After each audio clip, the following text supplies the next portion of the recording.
Hello, Zion. Welcome to the Empowered Team podcast.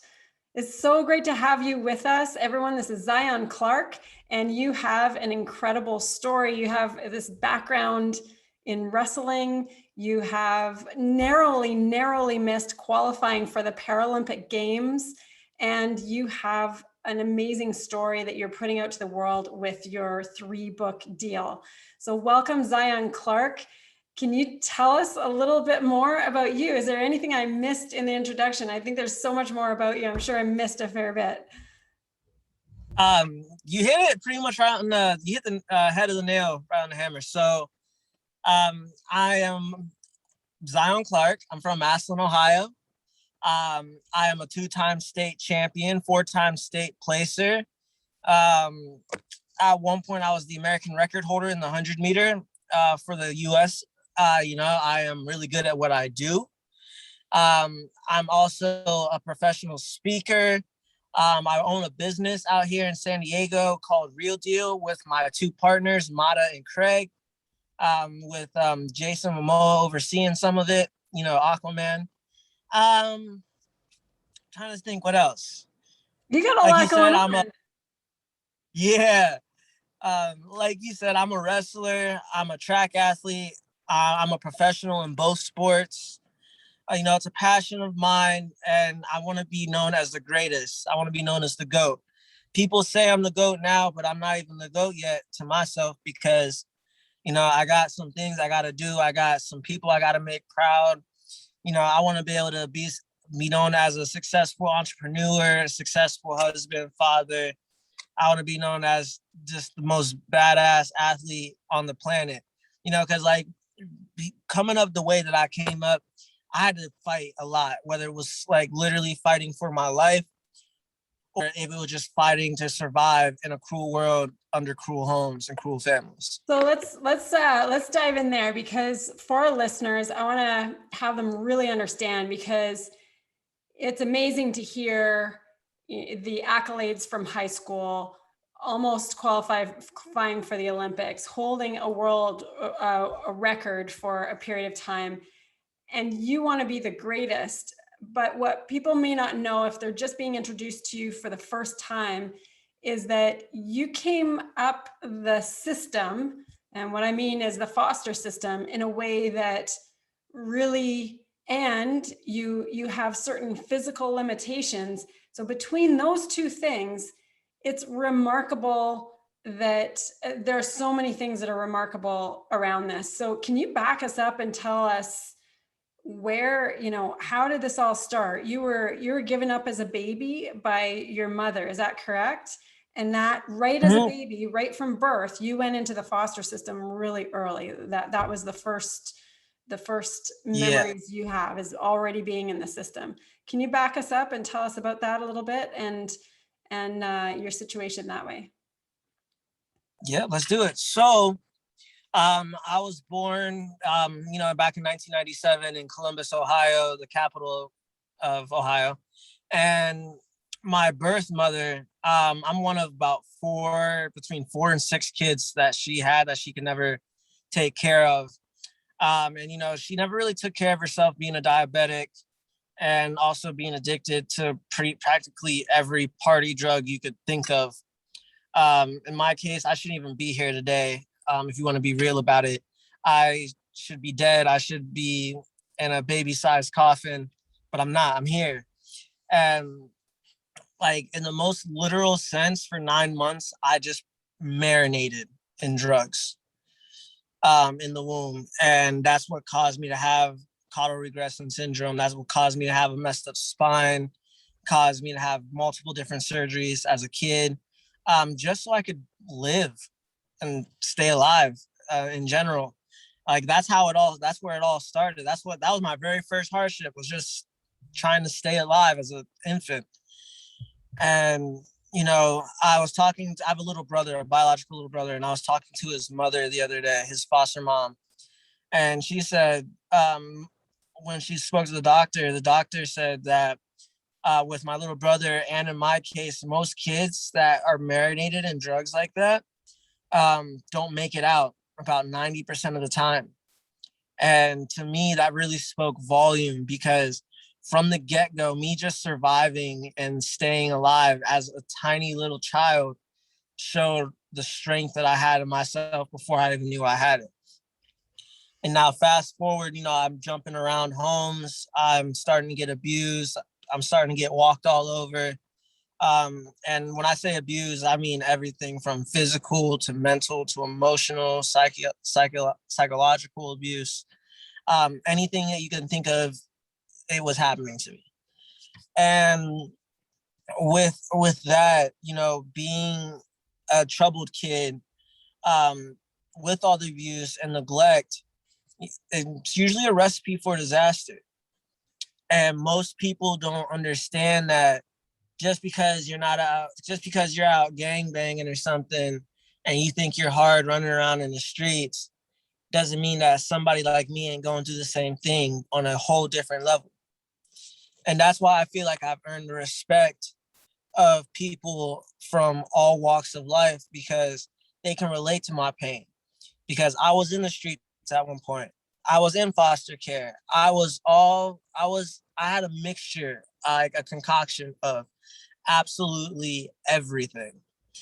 And, I shouldn't have had a family, given the path that I was on. I shouldn't have been a successful wrestler. I shouldn't have been a champion track athlete, but I am right now. And for that sole reason is my mother, who adopted me. After the seventh, eighth home that I was in, the foster care system, they labeled me as a problem child, believe it or not. And I was never a problem child. Just people didn't know how to understand the way I thought. They didn't understand how I think. They didn't understand how I process things. They didn't understand that it took me a little bit longer to learn things. And you have to show me, like, face to face what I had to do. Excuse me. And I never got shown the right thing. And when my mom came along, they called her. They said, "Hi, Miss Kim." My mom's name is Kimberly, by the way. They said, "Hi, Miss Kim. We have a kid that we've exhausted all our options, and we're going to send them to a group home 3.5 hours south of anything that I knew." And, I had made friends. Funny thing, I had made friends with my sister before she was even my sister at school. And it just everything seemed to fall into place. My mom came to my band concert when I was a senior, and I was playing the trumpet. I was sitting in first chair. I was really good. I've always been a musician, and I didn't even know she was there. And this is what she told me, but she was like, "That's my son right there. That's my kid." She knew it before I knew it. And after that, she brought me into the home. And, after 17 years of struggle and 17 years of just neglect and abuse can turn a person sour, to say the least. Mm-hmm. And I was sour. I was more sour than the warheads people be eating. Those like little candies. Yeah. But seriously though, like, I was a troubled kid, and I just needed guidance. So and no one would ever give. You were 17 by the time you found the woman who was going to adopt you, and it had been that Yes. long. And so what was the thing about her, or what was the thing about that situation that allowed you to believe that you could give family love a chance? What was it that had you go from being sour to being a part of a family? I think this might be one of the first times I've ever spoken about this, but it's a very big defining moment and by defining moment, like the moment that I realized that I belong in this family. And the way it happened was, I was getting into it with my mom, because like we didn't see eye to eye at first, like we didn't know each other very well. Didn't see eye to eye. I had an attitude. I was disrespectful, just because I had no trust in anybody around me. And, the one night I went AWOL, I ran away from home. She called the cops. They arrested me and brought me back to the house in handcuffs. And, instead of like calling my caseworker, she told the cops to let me go. And, I got grounded or whatever, I was still in high school, but, she sat me down and talked to me and spoke life and wisdom instead of hate and pure anger. Showing kids are very impressionable. I was a very impressionable kid. So when she would speak life and wisdom into me, I would actually learn from her instead of just knowing, like in other families, like, okay, I did something bad, I'm in trouble, I'm a bad kid, so I'm going to be in trouble. It wasn't like that with her. My mom, she really made effort to show that she loved me and that she wanted me to be part of this family and that she wanted what was best for me. And I never had that before. 17 years, not a I love you, nothing. And she completely changed the whole game for me. Because when she said it this time, I could tell that she really meant it. And even to this day, is that I know every time. Is that what opened your heart? Is that what opened up your ability to find love for yourself and others more? Yeah, I got a lot nicer. I was able to be more respectful. I was able to get a girlfriend. I was able to just do a lot of things that never happened in my life before. Just because I was able to look at the brighter side, look at the greener side of the grass, and plant my own beginnings and start my own future. Incredible. Okay, I'm going to ask a completely ignorant question, so you can take this from ignorance here. So I've worked with Paralympic athletes. I've been a strength and conditioning coach for a number of Paralympians, but you talked about running away from home and getting arrested and being in handcuffs. Now, for our listeners, you don't have any legs. So when you run away from home, did you have prosthetics? Were you in a wheelchair? Is that how she got the cops to find you? Oh, no, I strictly just ran away on my hands. Like, I'm really fast. Yeah. And I booked it. The cops pulled it up, told me to get in the car. I gave them the big F you and tried to keep running. And they caught up and put me in the car and took me back. Yeah. And that was probably one of the biggest lessons I learned.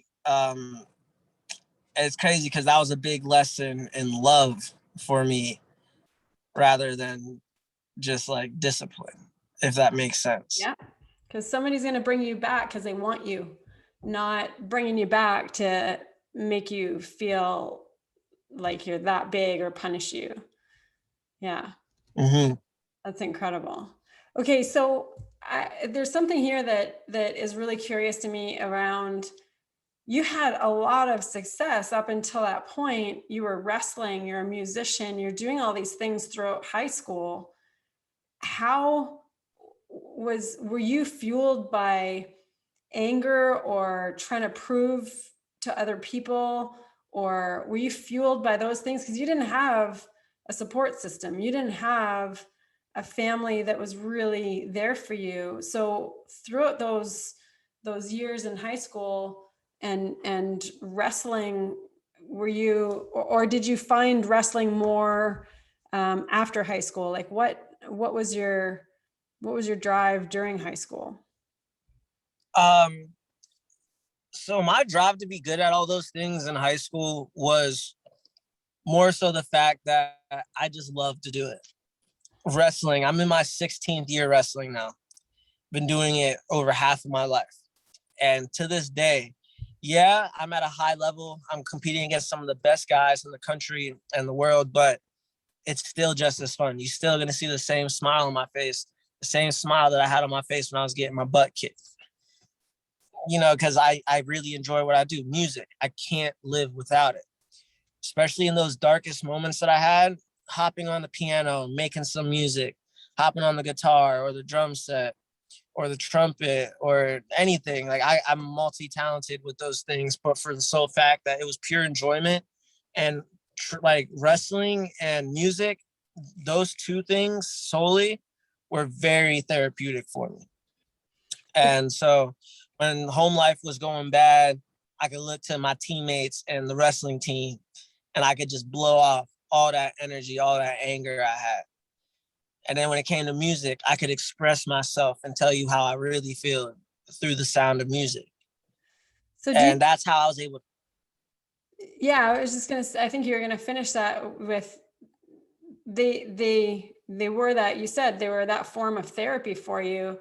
Without wrestling, without that opportunity, without music, what do you think would have happened to you? Oh, I have a good idea.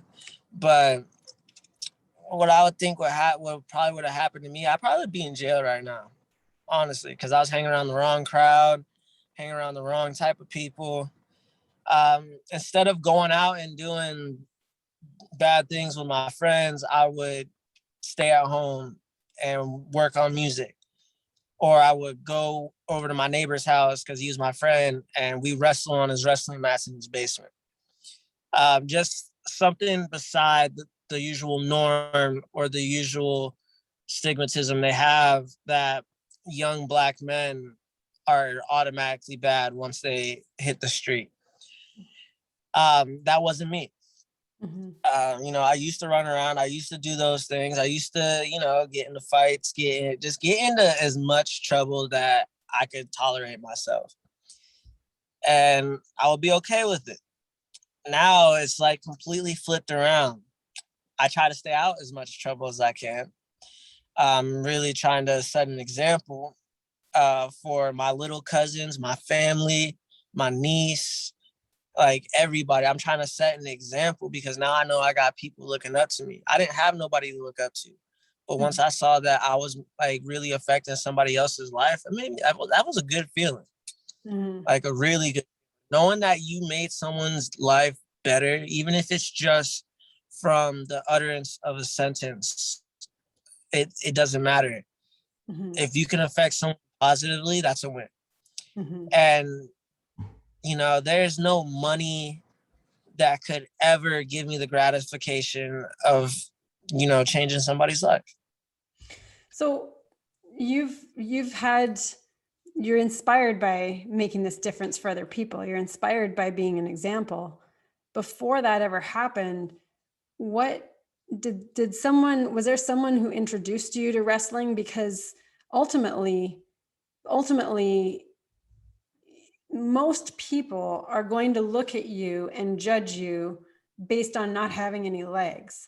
They're not necessarily going to think that you're going to be able to wrestle somebody who's got two legs and that you're going to be able to compete with them. So who believed in you before you knew that was possible? Who said, hey, like, give this a try, you might like it, but then you turned into a super competitor. So what, like, because most people are going to look at that and go, okay, he's not going to have a chance. Why would I put him in that situation? And you must, I mean, from my end, I look at things from, exercise physiology, biomechanics, how the mind works, all of those things. And I look at you and I think you must have, not only can we see and feel the heart you have and the drive and motivation that you have, but you've also got this physicality that is really impressive when it comes to your strength, your ability, your agility, your versatility. Like there's so much going on there. So I know there's a lot that I just said, but if you go back to the how on earth did wrestling get introduced to you, or you get introduced to wrestling? So you're gonna like this story. So I was in second grade. I was 7 years old, and my art teacher was the head wrestling coach for that school district. And he came up to me. I was working on a little cat drawing. I was trying to. I don't know how I remember this, but like that day is just burned into my head. But I'm working on my little cat drawing, and he gives me a wrestling flyer. He's like, "Hey, Zan, you should try this." And I was like, what? I was like, what's wrestling? And he told me, and I was like, that sounds fun. He said, take this home to your parents. And I took it home to my foster mom at the time. And, this lady was very cruel to me. And it completely surprised me when I asked her if she could take me to wrestling practice that she said yes. And, I get there, I had a blast, didn't know what I was doing. But just the sole fact that I walked into a room and nobody stared at me. People actually came up to me, shook my hand, said they're happy that I was there. And then, we got right to work and it was fun. And then, I transferred schools. And then when I transferred schools and I go meet the head coach of the new school district, it's the identical twin brother of the dude that got me wrestling. Yeah, I know, right? Isn't that crazy? So their names are Gil and Greg Donahue. And those two men, if it wasn't for them, I wouldn't be the type of wrestler I am today. All the moves you see me hit, the strength that I produce comes from them because they did it first. Mm-hmm. Literally, they passed down all their knowledge to me and I'm just using it to my advantage. Soaking it up, absorbing it all. And it sounds like you had these undercover mentors at times when other people were not showing up for you. They were either abusive or they just weren't there for you. And you've got these other people who are showing up as examples to kind of in the back of your mind remind you of maybe who you could be or an example of what was possible for you. Yeah, honestly, I never really knew who was on my side and who wasn't. Because early on as a kid, I learned not to trust people. As most children, they'll usually trust almost anybody up until their reason not to. From the get-go, I didn't trust anybody. Because I still remember being ripped from that first home like it just happened yesterday. Like it feels like it could be that fresh, even though it was like 20 years ago. Yeah. How old were you? I was 2 or 3, so like roughly 20 years ago. And they took you. Why were you taken from that home? And so I was taken from that first home because this will be in my next book, but I was sexually abused by one of the older men in the house. And the lady that was there, and I called her Granny, and her actual name's Sarah Singleton, but she's such a lovely, God-fearing woman. And it devastated her that man did that to me. And then on top of that, she legally wasn't allowed to have me in the home because he was there. And, I remember that day when the caseworker came in and just picked me up and took me out the house with no fair warning. Just, all right, we're leaving. Had no idea where I was going. I was terrified. I just didn't know what was going on. Mm-hmm. And it's crazy to think back to then, not having any mentors, just being moved around, just jumping from place to place, not knowing where you fit in, if you even do fit in or if you belong, to where I'm at now, where I'm trying to make it so that kids like me that are struggling will have a place to fit in. And that's part of the reason why I'm releasing this book, because there are a lot of people that have a story just as tough as mine or tougher. And I want those type of people to understand that there are people like you out there that are going through the same thing, including myself. And we should all be stuck together. We should all band together to make it so the next generation of kids and the next generation of kids after that, and after that, if they so happen to be put into the foster care system, that they will get that support they need. Families will be background checked. If they don't get adopted, they have a place to go once they age out the system. Like, I want to be able to make it so that everybody has a chance. Everybody deserves a chance. Like for people, I had a Aboriginal foster brother when I was really little, and For people who aren't familiar with a foster system, I'm in Canada, so things are different in various places in Europe, Canada, different places in the world. But some of the things, if someone's unfamiliar with a foster system and they look from the outside, it seems like an automatic that a family would have a background check. It seems like an automatic that when somebody ages out of the system, that, yeah, there's going to be some sort of way to either integrate or maybe some check-in person or check-in point when you're aging out of a system that you might have bounced around in. Those things seem so automatic, but when you say them, it's clear that this is still, after years and years and years of a foster system, is still a major, major problem. So is there anything else that you see as a major attention point or change that needs to happen in the system? I think I hit everything that I'm very passionate about. Just for the fact that where I'm from, once you turn 18, and if you're still a foster child, you literally get thrown out onto the street. And then they're pretty much just like, here are all your clothes. Here's anything that you own. Have good luck, pretty much. That's pretty much how it goes. Like, I had a friend I went to high school with. He aged out of the system and he ended up being homeless like the day he turned 18, just because the foster family never treated him well in the first place. And then the second he's 18, since he's a legal adult, he got thrown out. It's a recipe for disaster or crime or homelessness or whatever someone is trying to do to survive.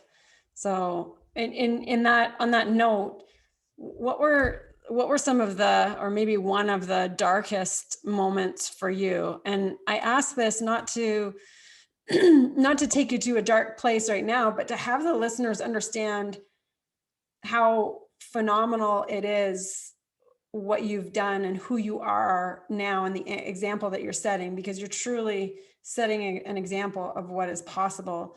So what, if you think of one of the darkest moments for you, what were the circumstances around that? So one of my darkest moments, I was in third grade with this foster lady. I'm not going to say any names, but one morning, I took a little longer than I usually did to put on take off my pajamas, put on my school clothes. And she must have just woke up on the wrong side of the bed or something, because that whole entire day from start to finish started with her screaming at me in the morning. She threw a wooden chair at me and split my nose open. And a reminder, I'm only like 9 years old. And this is a grown woman like launching a heavy wooden chair.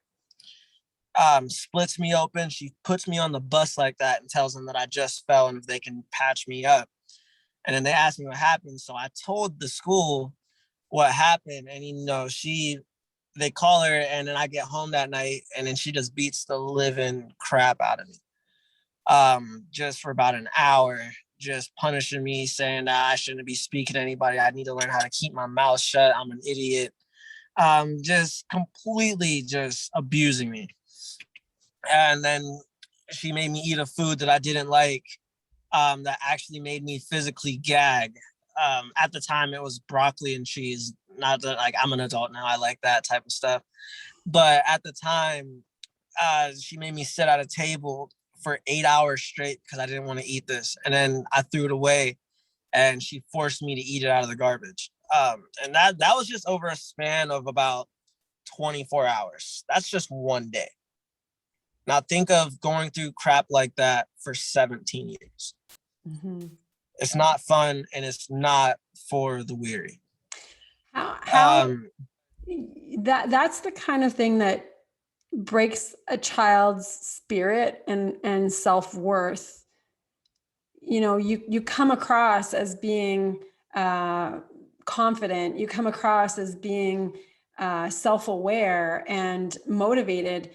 How, for someone who has been in that situation or is currently feeling like nothing and worthless, how did you come out of that to find the motivation or the heart and drive that you have now? In the most literal sense, I started to fight back. Um, I was tired of getting punched in the face. I was tired of being kicked. I was tired of having my hands stomped on. I was tired of just getting beat up by grown men who I would call grown men and women who I would call my parents. It just wasn't for me. And, I was a scrawny little kid, believe it or not, like a tiny little thing. You're jacked now. For Um, the people who can't see you, I I, know you're jacked. And once they see your Instagram, they'll see your battling ropes and your lifts and you got some solid muscle mass yeah, going on. yeah, thank you. But, I used to be like that small guy, so I could be pushed around a lot.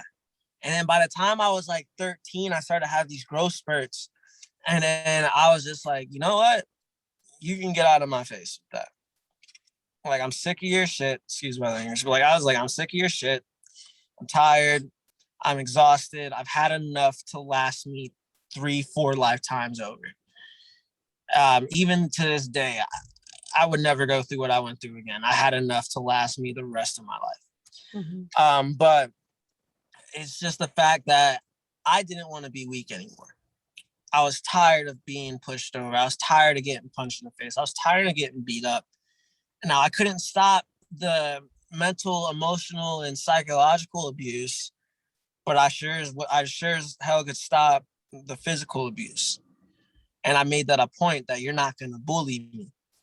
And I made that a point to anybody that tried to step up to me after that point. Like, in a matter of just something turned on in my head that just was like, Z, stop getting beat up. Like, this is your body talking to you. This shit hurts. And at the same time, like, it wasn't me going around telling people like, yeah, bro, I'll fight you or anything like that. Nah, it was more like, if you stepped up to me, I'm gonna step back, and I'm still even gonna try to defuse the situation. But if it's not diffused, and then that's your problem. And honestly, that's how I am today. I try to stay away from the fight unless I have to. And I ended up earning a lot of respect for doing that, for just bucking up. Just like, I earned respect in the streets, I earned respect at school, I earned respect on the mat, I earned respect on the track, I earned respect everywhere, just because I was able to put on a show of strength and show everybody that I'm not weak anymore. Even though I was still going through a lot of things, I was still like, I'm the wrong dude. Like, I could be your best friend or I could be your worst nightmare at your choice. And that's ever since that little flip, I've always been like that. So There's now, I'm nice to everybody. well, now, you can tell that you've got a lot of heart. You can tell that you're looking to approach life through a different lens than you did before. What does your day-to-day life look like now? So you narrowly missed qualifying for Paralympic Games on the track. What else? What are you doing right now? You've got a book coming out, but a second book coming out because you got a 3-book deal. But if you look at your day-to-day life, are you training for anything specific right now, or are you just training overall? What's the purpose? You're an entrepreneur. You've got your Real Deal company as well. And that's t-shirts. What else? What else do you have there? It's pre-workout, greens, immunity support, sleep aid, shirts, bands, hats, everything, hoodies, all the training stuff, all the gear, everything, all the gear. Okay, so Real Deal is your company. And the best thing about Real Deal, though, is everything is 100% natural. Oh, I love it. And then how are you creating a give back for foster home situations? Is it the advocacy? Is it the What's happening on that end? I am starting, it's going to be called the Zion Clark Foundation, brought to you by BZA, which is the Big Z Association. It's just everybody that works under me.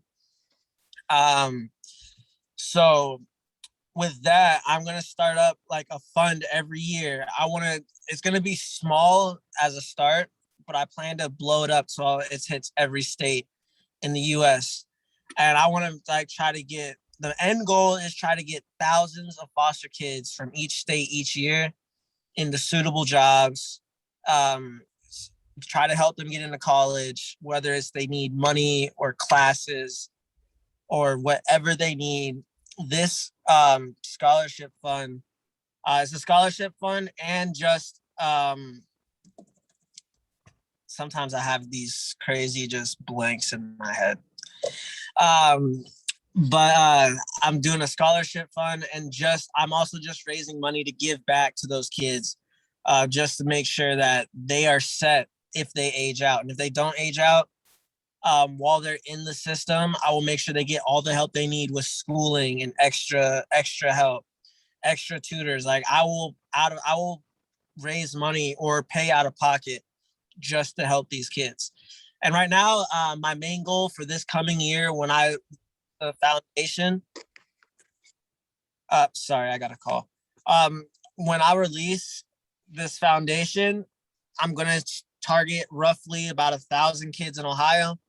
And then after that, I'm going to start expanding my horizons. That's what I was going to ask. I was going to ask if you were starting in Ohio in order to start from your home base and then expand from there. Mm-hmm. Incredible. That's the whole plan. And just on we have a lot of listeners who they are either athletes or former athletes, or they like to train, or they're really into health and growth. What's your training regime like? Are you training every day? Do you have a favorite type of workout? Like what's your jam? So training, it differs every day, but it's practically every day, except for Sunday. So Monday, Wednesdays, and Fridays are usually more mat work based type workouts. So like your submissions, your takedowns, your escape, everything that has to do with being on the ground in a fight. Mm-hmm. Then Tuesdays and Thursdays, I mainly work strength. So I try to balance it out. So I get a full week's worth of workouts and I get all the training I need. And depending on what the season is, will be depending on what I'm doing. Mm-hmm. But in this case, starting August 1st, I'm working with the head coach of Team USA track and field personally. And he's told me starting August 1st, all the way up until the next track season, you're going to be doing my workouts. And I don't think I really had a choice, but I'm okay with that. That's going to be amazing. That's an incredible opportunity. Mm-hmm. And on a personal note, what are some of the things that just light your heart up? Do you have favorite foods, favorite music, a favorite person? Like, what are some of your favorites? Favorite food? Almost all of it. I am a guy that will taste almost anything. Like seriously, I can just eat absolutely anything. Except for cinnamon. I'm allergic to cinnamon. But what else? I already told you I make music. I'm a very simple guy. I like to rock climb a lot, actually. I went rock climbing a couple weeks ago. And then I just went hiking in Kauai on Hawaii, like last week. It's stuff like that is fun. Jumping off bridges in the water. I like surfing. I like fishing. I like making fish. I like to cook. I'm a really good cook, by the way. Like really good. Awesome. Then what else? That's about it. Everything else pretty much takes up my life all the time. Have you had any injuries that have been setbacks? Because I can imagine for you, if there's an injury, that it can be even more significant than for someone else who isn't as reliant as you are on your upper body. Have you had any injuries that have been kind of like, uh-oh? Oh yeah, so check this. So a couple of years ago, I got to compete in calisthenics at the Arnold Classic in Columbus, Ohio. Have you heard of the Arnold? You know, like the Yep. Arnold Schwarzenegger class? Bodybuilding. Yep. Yep. So, you know, I got second place in calisthenics, and to propel me from fourth place to second place, I did a backflip on my hands and I landed it, but I landed it on my hand wrong and broke my hand on the landing and played it off, like walked off stage like nothing was wrong. And I sit down and I'm just like, what is wrong with my body? And that was the first time I broke a bone actually in my entire life, which was only like 2 years ago. And that's huge But because when you say you're walking off stage, you're walking off on your hands and you're walking on a broken bone. yeah, and the funny thing was I have such a high pain tolerance. I didn't really understand that it was broken for about 7 days. Oh, I just kept using it, kept wrestling at practice, and just kept doing hurt. everything. Yeah. Yeah, but I'm just thought like I pulled a muscle in like the bottom of my hand or something. Nope. Go to the hospital. He's like, "Oh, your hand's broken. You broke your thumb and your wrist in 3 different places." I was like, "Oh, Oops. wow." And that's, just knowing the kind of bone density that you would have from the kind of work that you've done, that would be a massive impact to break it that way. Yeah, that's what Your so bone like. density would be really solid. Yeah, because like I have done some crazy things, like jumping, like dropping from like 15 feet up in the air on the like just straight onto my hands. What else? I've been hit by like men 3 times my size and nothing. I have taken a lot of damage, but one simple backflip does me in. You know what I mean? Yeah. And yet you say it like, oh, one simple backflip. Meanwhile, people are going, who does that? Who does that? So I know, right? on that note, that's amazing. So we're to wrap things up here. What is one message that you'd really want to get out there to anyone listening? And maybe it's a message that you would have told your younger self. What do you think people need to hear? What's the message that you want to get out there? The only limit that you bring yourself up to is the limit that you set for yourself. If you don't set a limit for yourself, the sky is endless and full of possibilities. Especially if I would have talked to my own self, I would have been like, yo, bro, I would have been, bro. Sorry, my phone just started talking, but I would have been like, yo, bro, life's about to get a lot harder than it is right now. Because at my darkest moment, every time I thought that anything couldn't get worse, it got worse. So like I would have told myself, like, buckle up, be prepared, but get the thing is you're strong. You can get through this. You can pick yourself up no matter how many times you got knocked down. I mean, how many times you get punched in the face, you're still going to get back up. And you're not going to frown. You're not going to look angry. You're going to smile. You're going to be happy that you had the strength to get back up. And that's all you should be happy about. You should give it your all every single time. And you can transpose that into sports, work, religion, anything, just for the fact that our lives are what we make of it. And our futures aren't set in stone by anybody, no matter what circumstance you're given at birth. Those are such incredible words of wisdom. I am absolutely honored to have spent this time with you, and I really appreciate you sharing some of your story with us. I think that people need to get your book. It's Zion Unmatched, and then you've got another 2 books coming after that one, as far as I know. And you've got big _Z_2020 is your Insta. Is that right? Yeah, or you can just type in Zion Clark. There you go. You don't have to remember Pretty that. simple. And Is there anywhere else that people can look for you? We've got the Insta, your book is coming out, or your book is out. You got 2 more coming out. What, anywhere else that you hang?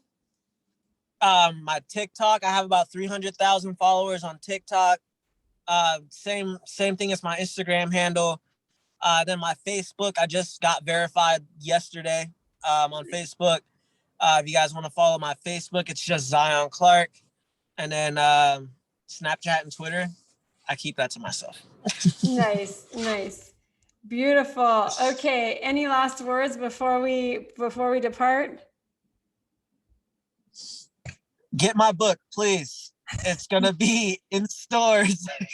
It's gonna be on Amazon. It's gonna be on Barnes and Noble. It's gonna be on Indigo.